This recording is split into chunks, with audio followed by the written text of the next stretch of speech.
Barraco Filosófico.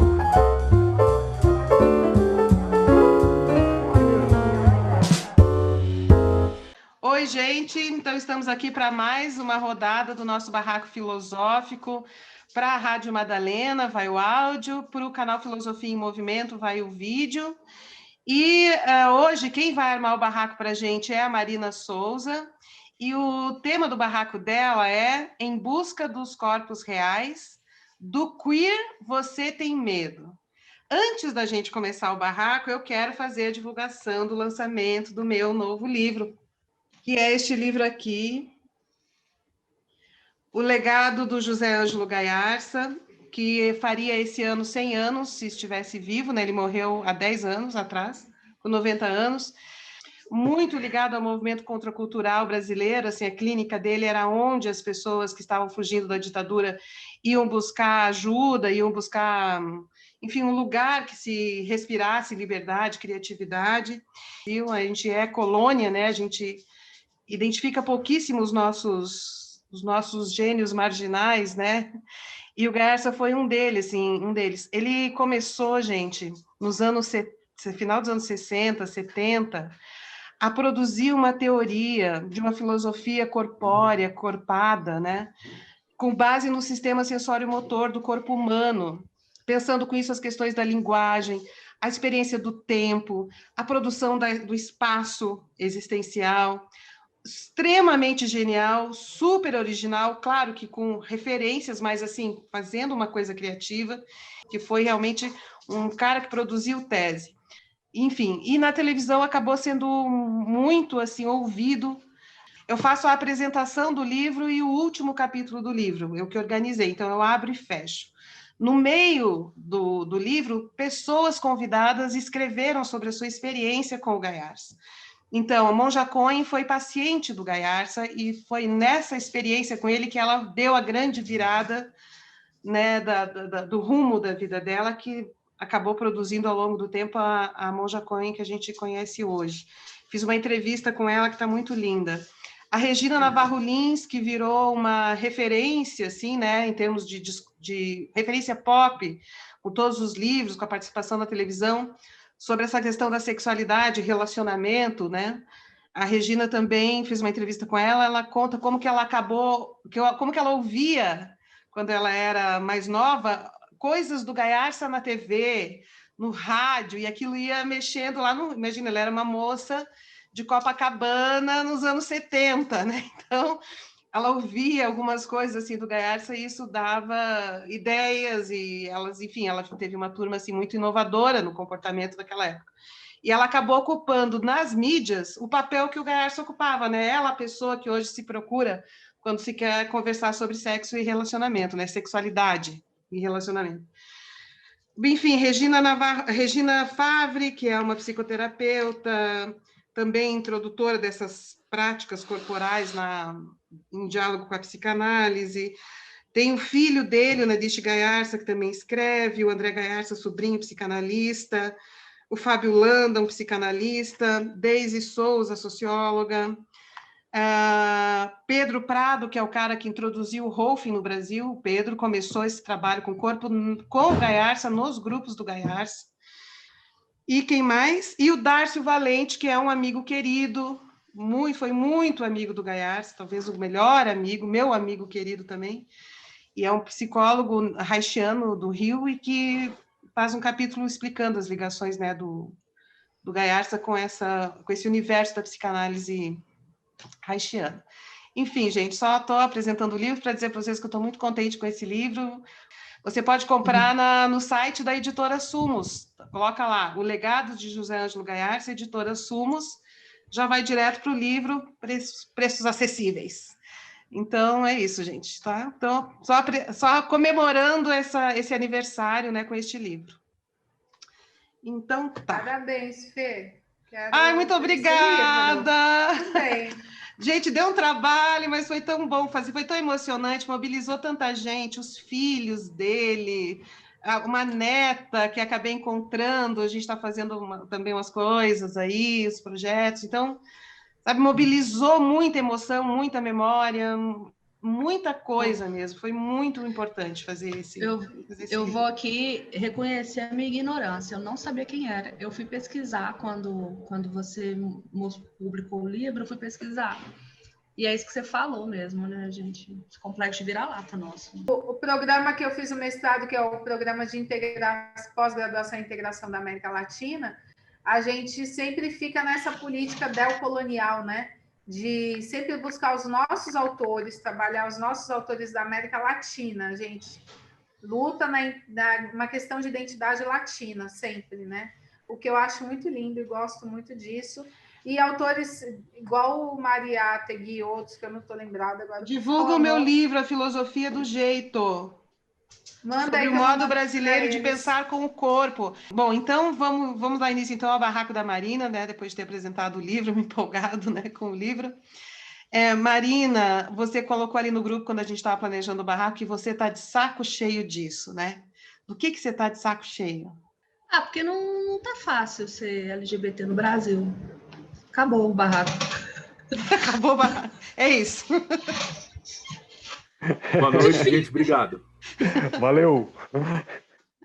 Eu fico imaginando, Marina, eu como mulher tenho medo quando vejo os vídeos dessas igrejas neopentecostais dizendo que mulher tem que ser submissa ao homem, que mulher não pode estudar mais que homem. Né? Sou casada, tenho filho, 2 filhos, papá. Então, e já me assusto muito. Uhum. E mesmo assim eu tenho medo. Então imagina quem está totalmente fora dessa lógica heteronormativa, machista e tal, né? É muito difícil. E assim, o movimento LGBT ele é vasto, ele é amplo, ele tem um prisma gigantesco. Eu sou uma pessoa privilegiada dentro desse movimento. Eu sou uma mulher, não sou preta, não sou branca, sou morena, né? Mas se você é trans, se você é uma travesti, se você é preta, o buraco é mais embaixo. Porque as lutas são outras também, né? Então, não é moleza, não. Eu acho o máximo, assim, as pessoas que podem dar a mão no shopping. Eu gostaria muito de poder fazer isso, eu não consigo. Eu estava até comentando isso com a minha esposa. A gente se priva tanto de se beijar e de ter qualquer demonstração de carinho fora de casa, com medo, que quando a gente está em casa, a gente esquece. A gente tem muito esse contato físico do abraço, mas a questão do beijo em casa é um exercício nosso, porque a gente se priva tanto na rua com medo de alguma coisa, que a gente internaliza isso também para casa.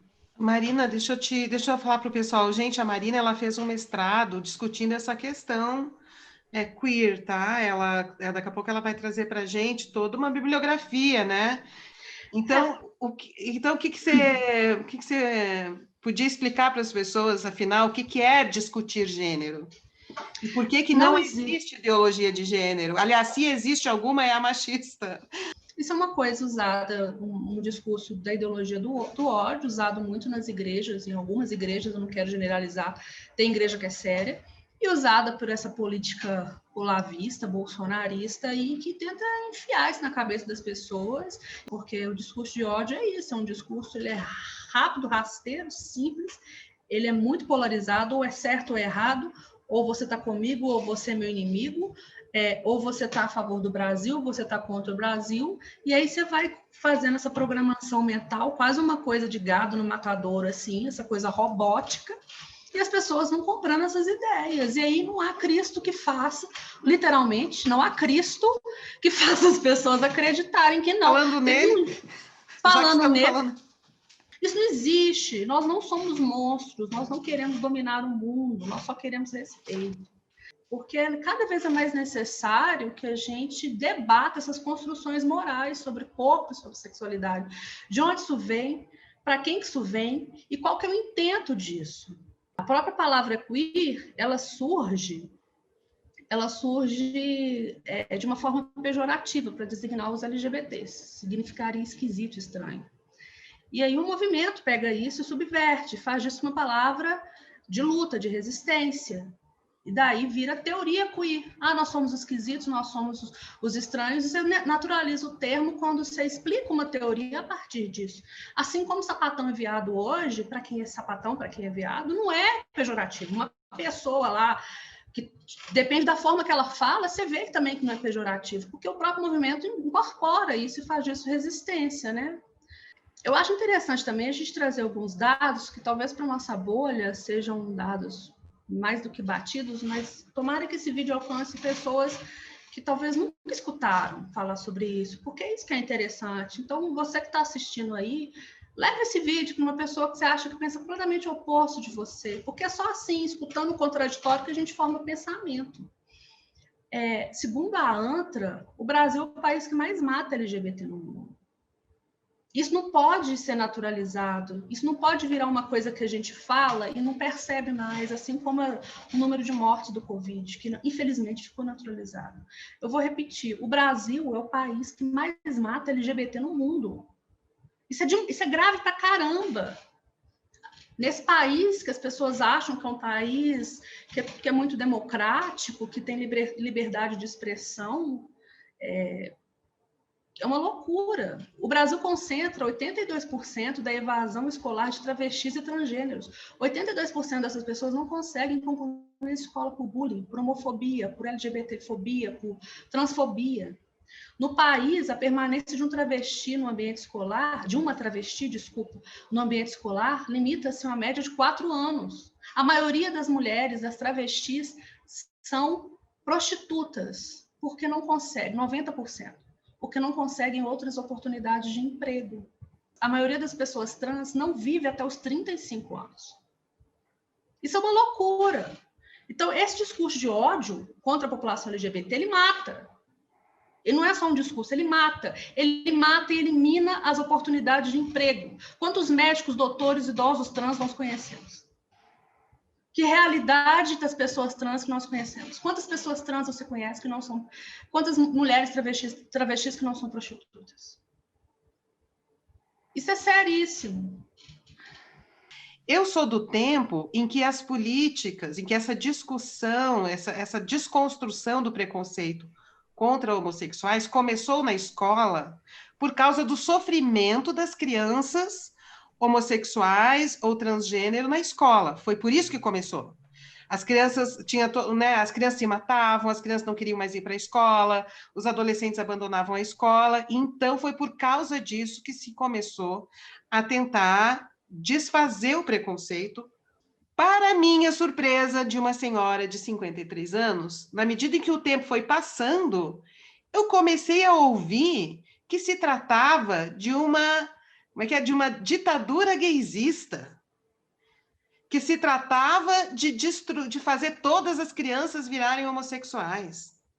Assim, do nada caiu esse discurso na nossa cabeça, quando era o contrário disso, era lutar contra essa realidade. Esses livros explicando essas políticas na escola, era para tentar evitar que as crianças se matassem, ou que largassem a escola. De repente, virou, vamos destruir a família, na boca dessas pessoas que usam o medo para prometer a salvação. Alguém mais aqui acompanhou essa virada? É uma coisa assim que foi assustadora para quem tem a minha idade. Eu tive contato com isso pouco antes das eleições, que eu vi que veio essa avalanche. E mesmo essa questão dos travestis, eu quero que vocês procurem a entrevista que a gente fez com a Zazá, candidata a vereadora agora, né, por São Paulo. E a Zazá foi uma das pessoas que participou daquele projeto de oferecer bolsa de estudo para que os travestis transexuais se mantivessem na escola. Por causa disso, por causa da evasão escolar. Quer dizer, essas pessoas não são transexuais porque decidem enfrentar o mundo por um capricho. Essas pessoas sofrem perseguição, elas saem da escola, elas são abandonadas pela família e não conseguem deixar de ser quem elas são. Ponto. Então, teve essa política maravilhosa, emocionante do governo Haddad, que era uma bolsa para que os travestis concluíssem o ensino médio, para que os transexuais concluíssem o ensino médio. E ela participou desse projeto. Está lá a entrevista no canal com a Zazá. Procurem lá aqui no canal, né? E o que foi virando isso na boca dessas pessoas? Ideologia de gênero. Não, bolsa travesti, para continuar, para não ter que trabalhar. É a bolsa para o travesti não trabalhar, ficar rodando bolsinha e ser vagabundo. Esse é o nível de sensibilidade dessas pessoas que falam em nome de Deus. São sequestradores de Deus. Eu vejo as estruturas de poder sempre... O que é o conservadorismo, né? É você conservar essas estruturas de poder.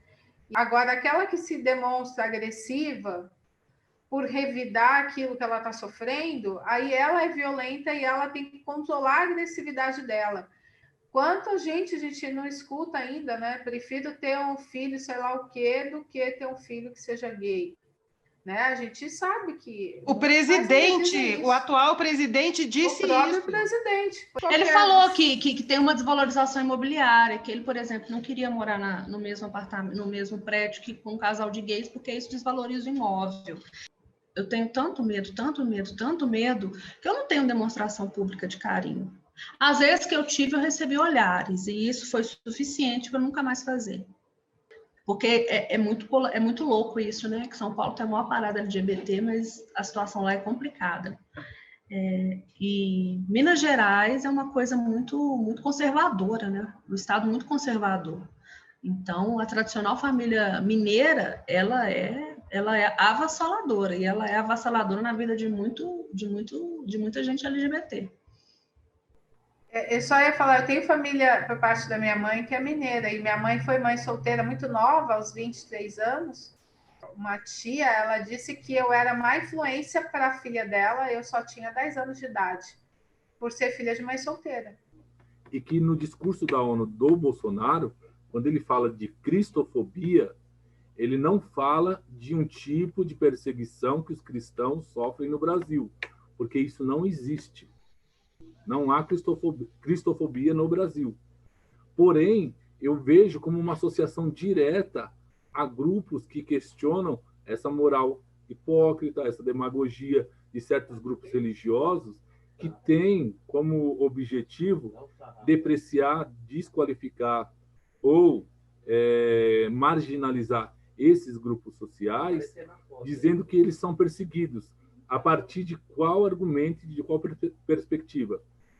Alguns protestos que são feitos usando alguns símbolos religiosos, aquela parada gay, onde tinha a performer que estava caracterizada de Jesus Cristo, né?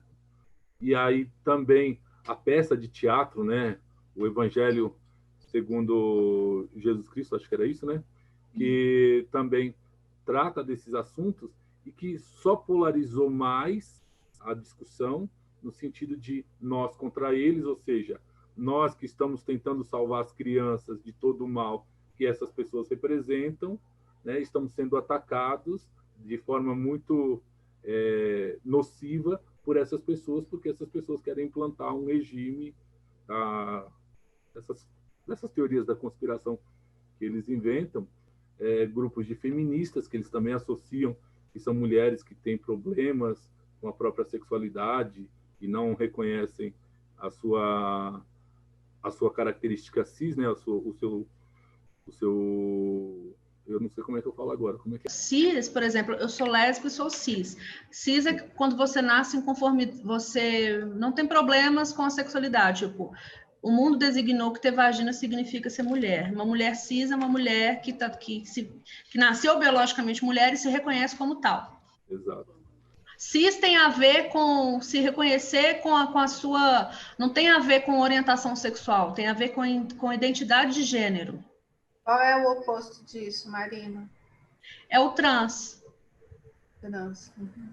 Trans é a pessoa que não se reconhece com o sexo que disseram que ela deveria ser. Então, se nasce com pênis, tem que ser menino. A pessoa que tem pênis, mas se reconhece como menina, é uma mulher trans. Ela pode ser heterossexual, ela pode ser homossexual, ela pode ser pansexual. Orientação sexual não tem relação com identidade de gênero, são coisas diferentes. Tem também a não binariedade, que aí não se identifica, né, com nenhum gênero. Bem, aí só concluindo, eu acho que esse último estágio, com uma fala dessa magnitude aí no discurso de abertura da Conferência da ONU, eu acho que pode começar, a partir desse discurso do Bolsonaro, uma perseguição aos grupos LGBTQ+, aí, que tem atuado no país, né?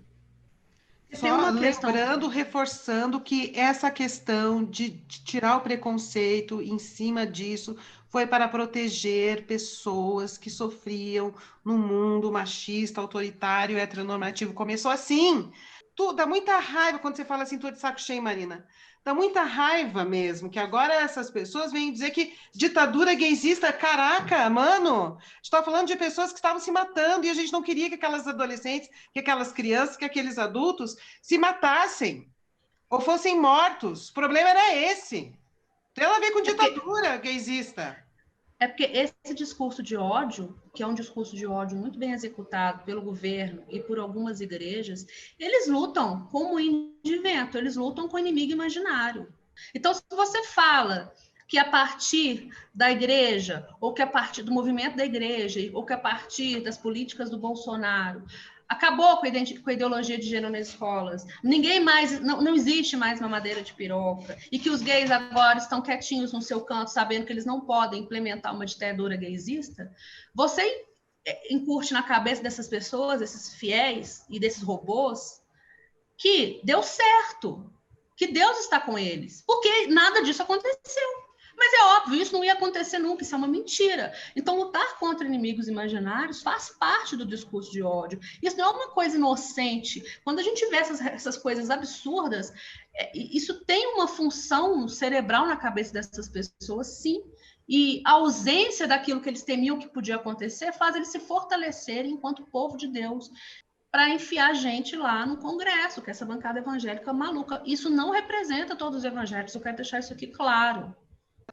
Eu queria saber se você poderia falar alguma coisa para nós sobre algo chamado Operação Tarântula.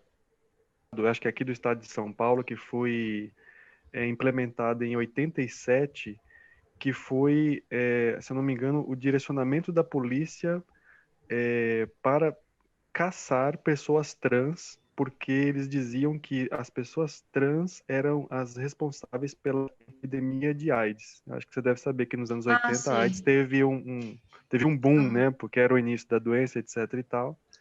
E aí o Estado, e aí acho que na minha fala eu quero reforçar isso, e você já deixou claro também, mas eu quero reforçar, o Estado brasileiro ele tem essa insistência de tornar legal, de dar vestes de legalidade para esse tipo de coisa, né? Para ações contra pessoas gays, lésbicas e etc. E essa Operação Tarântula foi mais uma iniciativa do Estado contra essas pessoas. Não, o que eu sei é que nos anos 80 a palavra gay era tão estigmatizada porque foi ligada diretamente a ser alguém que está perpetuando a AIDS, que as pessoas preferiam ser chamadas de andrógena. O termo androgenia surge aí muito como um disfarce, porque era mais aceitável você... Gay era uma palavra maldita, era nitidamente atrelada ao AIDS. Então, o termo androgenia cria muita força aqui no Brasil como uma forma de escamotear. São coisas completamente diferentes, né? Mas muitos gays usavam dessa terminologia nessa época como uma forma de segurar menos a pancada, assim. Mas isso não precisa ir na década de 80. A Ana Paula Valadão aí viralizou um vídeo dela de 2016 que ela fala isso. A Ana Paula Valadão é uma pastora de uma igreja enorme, tá? Para quem não sabe. Ela fala isso, que o homossexualismo é uma coisa tão errada que foi ele que causou a incidência da AIDS no mundo. Isso viralizou há pouco aí, entendeu? Como se só, né, a comunidade LGBT tivesse AIDS, né? Ninguém mais pega, não. Anticientífico, né? Quer dizer, vai passar por cima, inclusive, dos dados científicos, né? Tudo, para mim, passa pela relação de poder, né? Então, as pessoas que são gays, que são diferentes. Eles não têm controle sobre elas contestam a estrutura deles, elas contestam o poder, a dominação deles. Então, essas pessoas não servem. Vamos eliminá-las.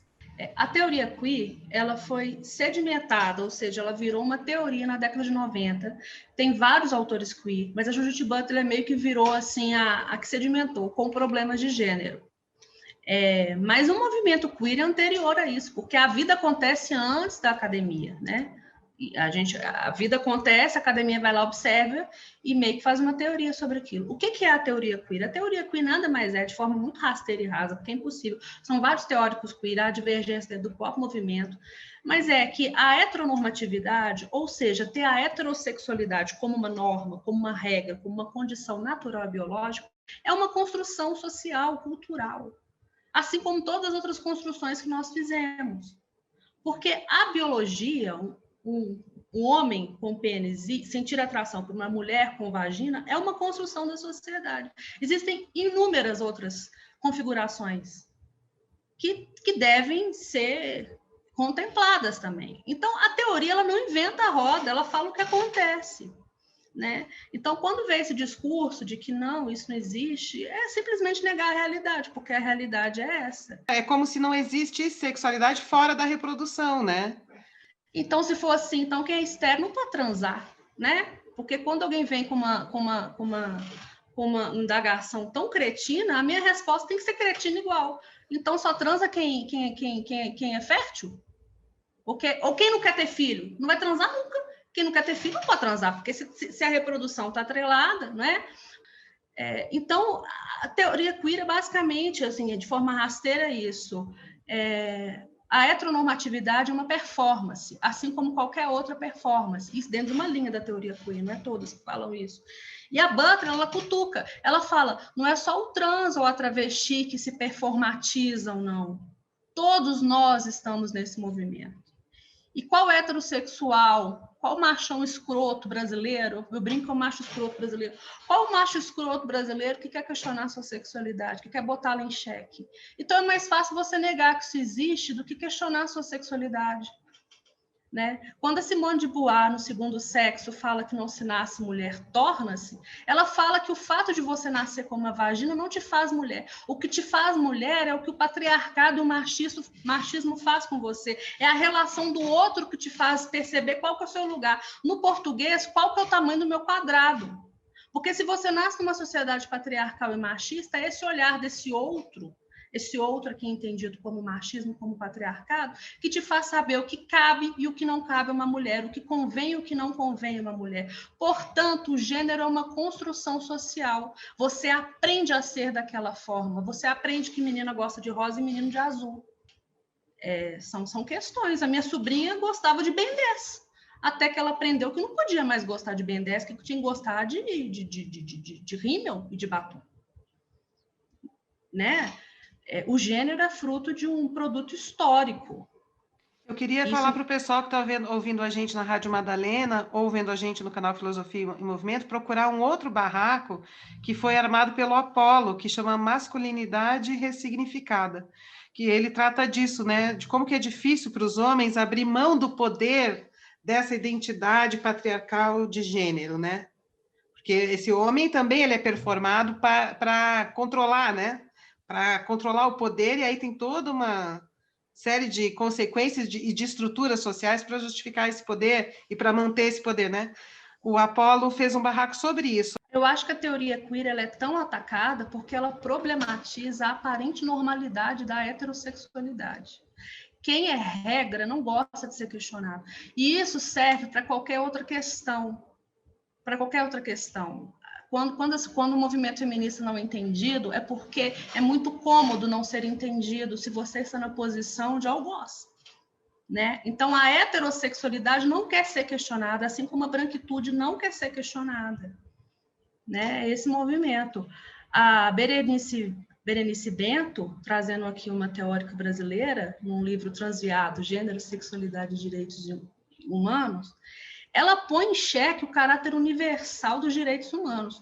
Quando ela pergunta no livro dela, no livro de 2017, na página 24, quem tem direito aos direitos humanos, o que ela está querendo perguntar é o seguinte: quem é considerado humano? Porque a humanidade, segundo ela, e o ser humano não são evidentes. Quando se mata uma travesti, abre aspas, a motivação do crime está na negação daquele corpo em habitar o mundo humano, que é dividido entre homem, pênis e mulher vagina. Problematizar a compreensão do que seriam direitos humanos é pôr em evidência uma guerra que é travada todos os dias por seres que estão fora da festa celebratória da humanidade. A humanidade não está pronta, ela é um projeto racializado, generificado e sexualizado. Ou seja, ela é um projeto que depende da cor da sua pele, do sexo que você nasce, do sexo que você se identifica, do gênero que você se identifica, e se você é mulher ou homem. Portanto, algumas pessoas são mais humanas do que outras. Alguém tem alguma dúvida quando viu aquele mendigo gato que viralizou na internet, porque era um mendigo de olho, um morador de rua branco de olhos verdes, e que ele viralizou? Por que aquele mendigo viralizou e nenhum outro mendigo preto viralizou igual? Porque aquele mendigo branco é mais homem, é mais ser humano, é mais humano do que um mendigo preto, que a sociedade invisibiliza. Preto, viado e LGBT nesse país são considerados menos gente do que gente branca e gente hétero. Daí chamá-los de minoria, né? Daí chamar de minoria. Que minoria? Minoria em que sentido? Só se for minoria de poder e status, né? Uhum. A Jaqueline de Jesus, que é uma pesquisadora, professora trans e preta, ela fala que a pauta trans no Brasil e a pauta das travestis está muito mais próxima da pauta do movimento negro do que da pauta do movimento gay e lésbico. Porque enquanto os gays e os lésbicos estão lutando por direitos iguais, assim como o movimento feminista, quando eles lutam, por exemplo, por casamento e por adoção, e enquanto o movimento feminista luta, por exemplo, dependendo do movimento feminista branco, vamos fazer um recorte. Enquanto o movimento feminista branco luta por salários iguais, as mulheres pretas, as mulheres trans e travestis, elas lutam pelo reconhecimento da sua humanidade. São coisas completamente diferentes. Eles não conseguem. A Djamila Ribeiro fala que o movimento negro, o movimento feminino, o movimento negro em geral, está a passos luz o movimento feminista negro do que do movimento feminista branco, porque eles estão lutando pelo reconhecimento da sua humanidade. Então, dentro do espectro LGBT, nós temos pessoas lutando pelo reconhecimento da sua humanidade, porque sim, transexual e travesti nesse país é tido como gente de segunda categoria. E tem gente lutando por direitos iguais. Não dá para botar todo mundo no mesmo balaio. Tá, eu tenho 3 pontos que eu considero relevantes no debate público. E o primeiro ponto é a coalizão católico-evangélica. Não é uma disputa católico-evangélica, é uma coalizão católico-evangélica, uma convergência de igual visão no sentido de guerra ao gênero. Um segundo ponto é a intersecção, a imbricação gênero-classe, e não a dicotomia gênero-classe, que inclusive gera uma leitura equivocada nos setores da própria esquerda. E um terceiro ponto é o binômio minorias-maioria. Há diferentes minorias, eu acho que a Marina estava contemplando essa questão, há diferentes pautas de minorias, e há maiorias que são minorizadas. Uma maioria minorizada é a maioria negra, e a outra maioria minorizada é a maioria, as mulheres. Então, a gente tem minorias subrepresentadas politicamente, maiorias numéricas que são minorias políticas. Então, acho que a gente tem que fazer essa jardinagem conceitual. Sobre a coalizão católico-evangélica. Algumas décadas atrás, a Igreja Católica abdicou de fazer um conflito frontal dogmático com o advento das religiões evangélicas, das igrejas evangélicas. E, na verdade, passou a fazer um pacto político em que o núcleo das pautas morais convergem e não divergem. Então, essa guerra religiosa em torno de questões dogmáticas fica num segundo plano, na verdade, interno às igrejas, e elas passam a convergir em pautas retrógradas, nem são conservadoras, são retrógradas, são de declaração de guerra aberta, e não é de luta, é de guerra, não é de invisibilidade, é de extermínio, é um grau mais avançado nas tecnologias de eliminação. E isso começa com o Papa Bento XVI, como artífice de uma falcatrua intelectual chamada ideologia de gênero, que é instrumentalizada pelos setores evangélicos, católicos e inclusive espíritas para desqualificar modos alternativos de vida e marginalizar corpos dissidentes. Eu acho que uma grande parte dessa discussão é uma galera que fala assim, eu respeito os gays, porque eu tenho amigos gays, mas tem um jeito certo de ser gay, tem um padrão certo de ser gay, tem um padrão certo para lésbica. O gay correto é o que não é feminino, porque não dá para ser feminino. Ser mulher tão ruim. Exato, o gay correto você não pode ser feminino. Você não reconhece que é gay, né? Você olha, bate o olho e acha que é o gay masculinizado, másculo. Porque a verdade é que essa galera reprimida, eles querem saber como que é isso, né? Assim, por que homem adora o futebol? Porque no futebol dá para abraçar. Por que adora jiu-jitsu? Porque no jiu-jitsu dá para abraçar. Porque homem também precisa abraçar homem.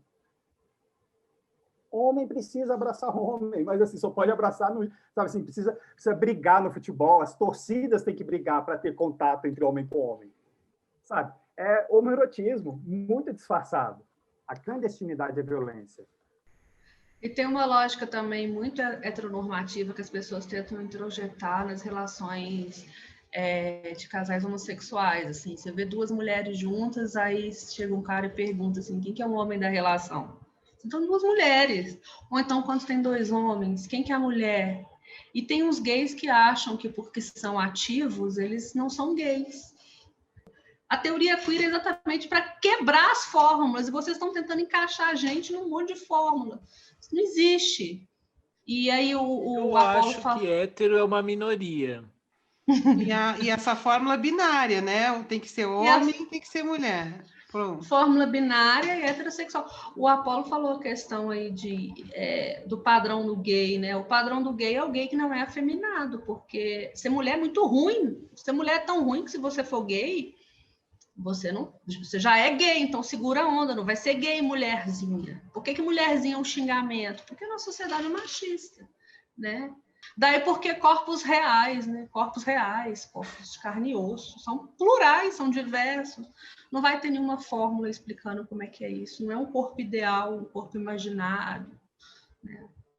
É um corpo vivo. Não é um corpo lá, túmulo da alma, né? Como Platão falava. É um corpo que está aqui em movimento, sentindo, vivendo. É outro rolê, é um outro tipo de entendimento, né? Eu não sei se eu tenho uma pergunta. Na real, eu queria primeiro elogiar a Marina, porque eu achei que foi uma aula a forma com a clareza que ela explicou tudo e trouxe a teoria queer. Eu achei muito massa. Então, primeira coisa que eu queria dizer é que eu achei esse barraco uma utilidade pública nesse sentido. Quando a gente começou falando lá sobre as igrejas e sobre os evangélicos, eu lembro de ter visto um tweet hoje que a galera estava falando que não tinha que ter empatia com o evangélico nesse sentido, porque muitos evangélicos passam por uma lavagem cerebral e eles são muito perigosos, nesse sentido de, tipo, não estou falando todos os evangélicos. É quase como se tivesse com uma programação implantada e eles são capazes de matar, de fato, né? E aí a primeira coisa que vem na minha cabeça é pensar muito sobre o quanto isso suscita de entender o porquê do incômodo dessas pessoas com o corpo. E é um fenômeno que é assustador de ver o quanto que há um desespero de negar que emerge da cabeça dessas pessoas, que é quase como se desse para visualizar a trava, o escudo que essas pessoas criam, assim, e automaticamente elas atacam, pegando aí o subjetivo mesmo, né? O quanto que a sexualidade é um negócio que impacta nesse recalque, de certa forma, que há dos corpos conservadores e que estão dentro dessa programação ao se depararem com possibilidades, entram nessa quase como se fosse uma cápsula de medo, e aí é tipo negar qualquer coisa que esteja ali na frente, mesmo que o negar deles muitas vezes seja um atacar e matar. Sabe o que eu acho que rola demais? Eu acho que rola o seguinte, a Bíblia, ela condena várias coisas. Eu não gosto de ir por esse lado, porque, enfim, aí eu vou numa discussão sobre que a Bíblia foi escrita por homens, e aí é outra história. Mas, enfim, tentando entender a cabeça das pessoas que acham que tudo que está na Bíblia é 100% verdade. A Bíblia condena várias outras questões. Entendeu? Dependendo da sua religião, por exemplo, você não pode comer carne de porco, você tem que pagar o dízimo. Quem está pagando o dízimo hoje em dia, gente, com auxílio emergencial de R$600, e o povo todo vai para o inferno? Tem várias questões. Não pode misturar tecido. Você não pode misturar tecido de roupa. Pois é, tem várias questões, tem religião, enfim, tem várias questões que a Bíblia condena. Jesus Cristo nunca falou nada sobre a homossexualidade, já começa por aí. Quem falou foi Paulo. Nunca falou nada. Eu escutei isso de um padre. E outra coisa, condena-se várias coisas, mas, segundo, eu duvido dessa estatística, mas 10, 15% aí da população é LGBT. A gente é geni, porque a gente é minoria. Como é que você vai condenar e falar que vai para o inferno quem não paga o dízimo, se a maioria não está pagando? Como é que você vai condenar que quem come carne de porco vai para o inferno se a maioria come? Então, como a gente é a minoria, a gente vira o quê? A gente vira aquele negócio de boxe lá do boxeador, o saco de boxe, que todo mundo vai lá dar uma porrada e vai embora, achando que cumpriu o seu dever cristão, que é mais cristão. O saco de pancada, o bode expiatório. O bode expiatório, porque é uma questão, nesse caso aqui, numérica, nós somos minoria. E aí a maioria que caga regra e que comete várias coisas que são ditas como pecados na Bíblia, se sentem muito confortáveis em nos usar de bode expiatório, porque isso purga essa questão deles de dedo em riste na nossa cara, eles fazem lá a sua meia horinha de falação e saem da igreja muito aliviados, porque estão combatendo o mal. Eu acho que é só isso. Eu acho que se a gente fosse maioria numérica, isso não seria uma questão. Eles iam inventar outra coisa. Aqui no grupo dos barraqueiros de hoje, a gente tem o Natan, que é católico e estudou, conhece bastante da teologia católica. Alguma coisa, é imensa também, né? Mas conhece alguma coisa. O César, que é protestante, também cristão, conhece bastante da literatura protestante, cristã. O que vocês têm a dizer sobre isso? Que é bom, a Bíblia afirma isso. Onde é que ela afirma isso? Em qual texto, em qual capítulo, em qual versículo, quem escreveu, quando escreveu? Né? Levíticos. Isso, e quando você começa a fazer essas perguntas, o que está afirmado lá começa a ser contextualizado. A leitura de um texto bíblico é diferente do estudo de um texto bíblico. Né? Eu tratei desses dois temas num vídeo na universidade, promovido pela professora mesmo, para poder, por exemplo, desbancar o que o Bolsonaro quer dizer com "e conhecereis a verdade vos libertará". Né? Ele tira completamente do contexto, faz com essa frase o que ele quiser, e que é uma coisa leviana, barata, rasteira. Então tem uma base razoável para fazer esse tipo de afirmação. Uma frase solta do tipo, a Bíblia condena os gays. Eu, particularmente, nos meus estudos, nunca vi nada sobre isso. Né? Eu não entendo nada disso quando eu leio a Bíblia hebraica ou quando eu leio algo sobre Jesus. Levíticos então, é Antigo Testamento, não é, Natan? Exatamente, é um livro do Antigo Testamento. Aquela passagem que toda pessoa fundamentalista cita, que um homem que deitar com outro homem, como se fosse mulher, estará cometendo pecado. Está em Levítico. O Antigo Testamento, até onde eu sei, foi revogado por Jesus Cristo. Então, no cristianismo, a gente vive sobre, quem é cristão, sobre o Novo Testamento. Então, você não pode usar um texto que está no Antigo e fazer dele lei. Porque existem outras coisas lá, como, por exemplo, não comer carne de porco, que católico e evangélico comem. Não é isso?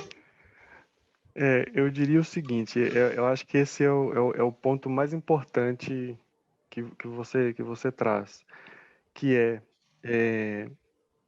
a gente não tem que ficar pegando o texto bíblico ou qualquer outro texto e ficar tentando encaixar a nossa vida num texto, né? Porque a vida ultrapassa esse texto.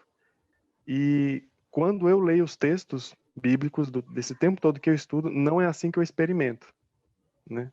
Não é um texto que fecha o meu horizonte e fecha os meus ouvidos para o tema, por exemplo, que você está trazendo agora. Então, César, o que você vê no meio que você frequenta?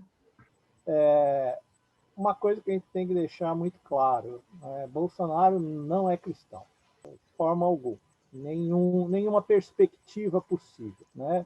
Ele usa os evangélicos como massa de manobra, e ele faz isso de caso pensado, porque o Bolsonaro ele não abraçou a igreja reformada, ele abraçou a igreja neopentecostal.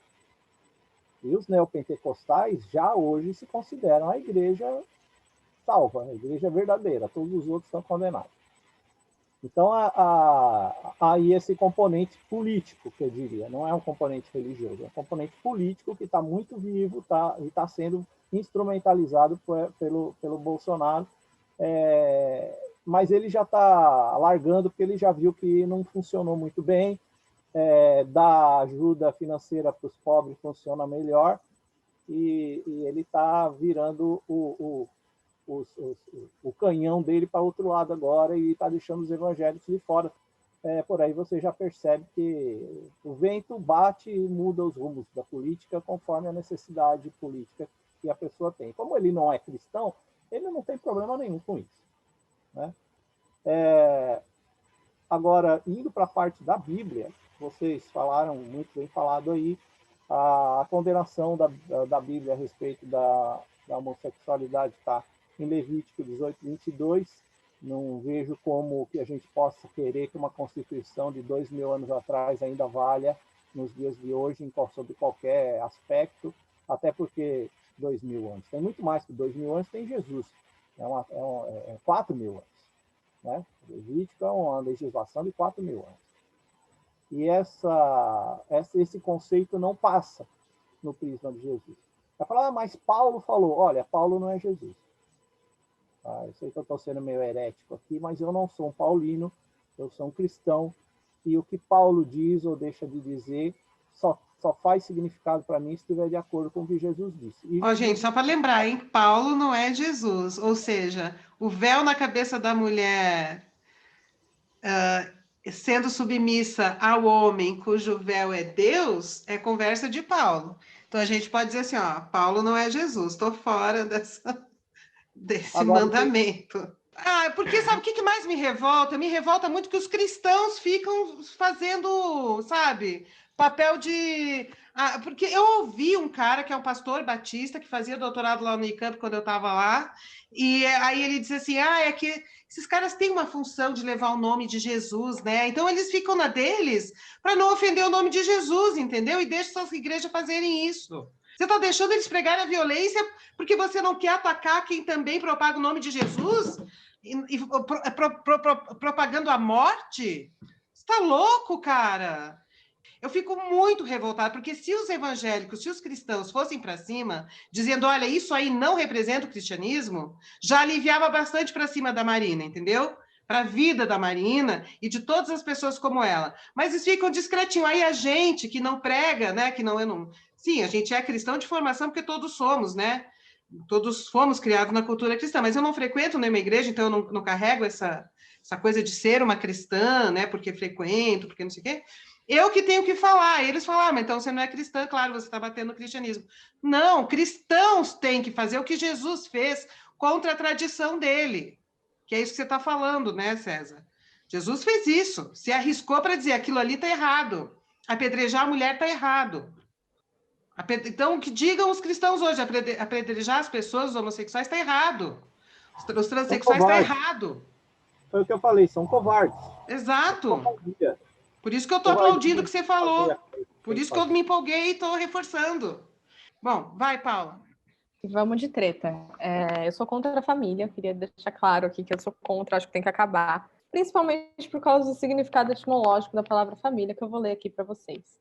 O termo família é derivado do latim famulus, que significa escravo doméstico.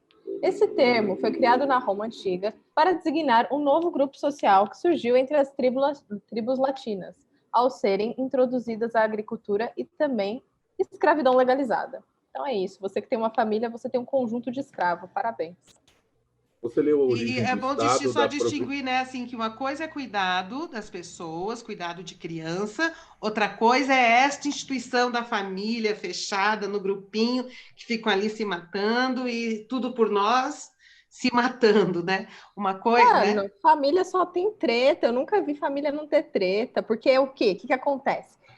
Esse inferno dessas instituições que criam na nossa cabeça fazem a gente achar que a gente, por compartilhar DNA com as pessoas, até porque isso é uma ilusão, porque a gente compartilha DNA, enfim, com não só com as pessoas que a gente considera parente, aí a galera fica frustrada, cheia de trauma, cresce com trauma e vai fazer o quê? Vai bater nos outros na rua.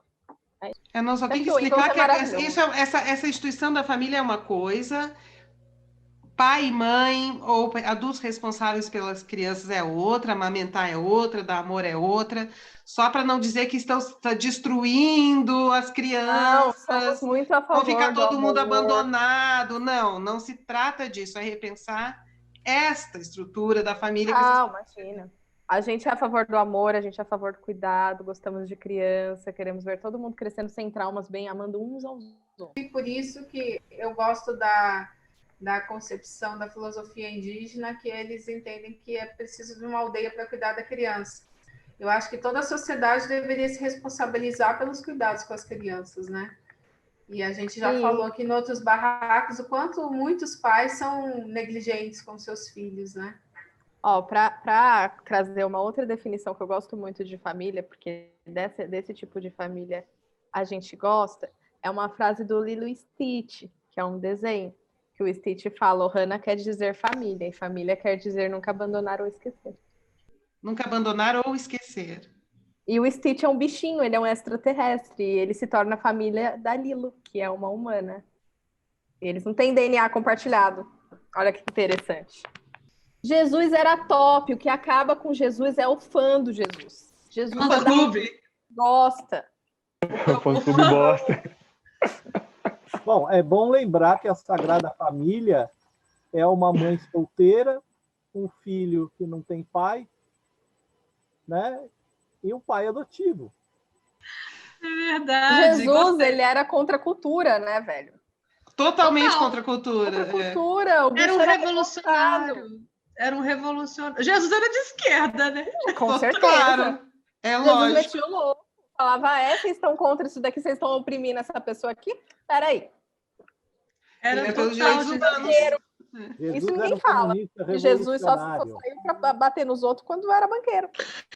E não fundou nenhuma igreja. E só bateu nos banqueiros, que nem disse a Paula. Os banqueiros Não, ele do bateu nos sacerdotes, não foi nos banqueiros, foi nos sacerdotes.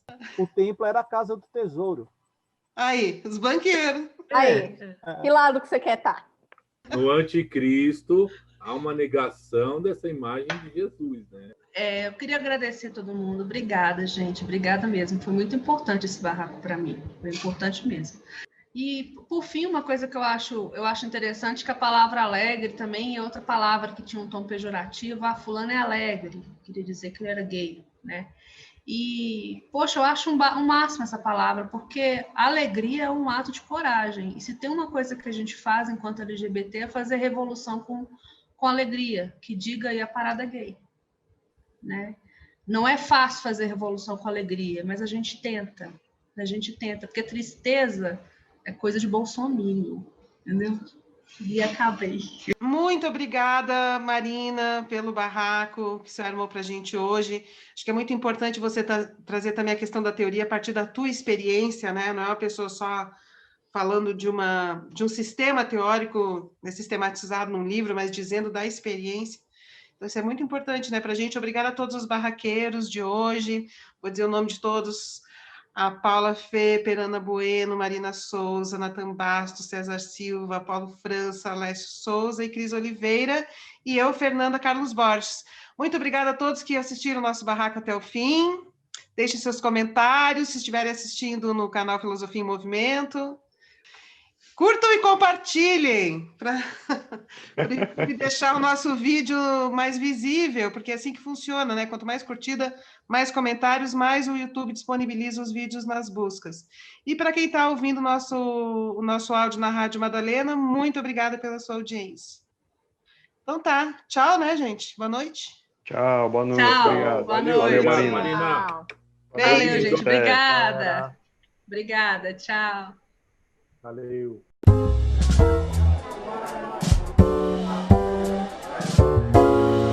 Barraco Filosófico.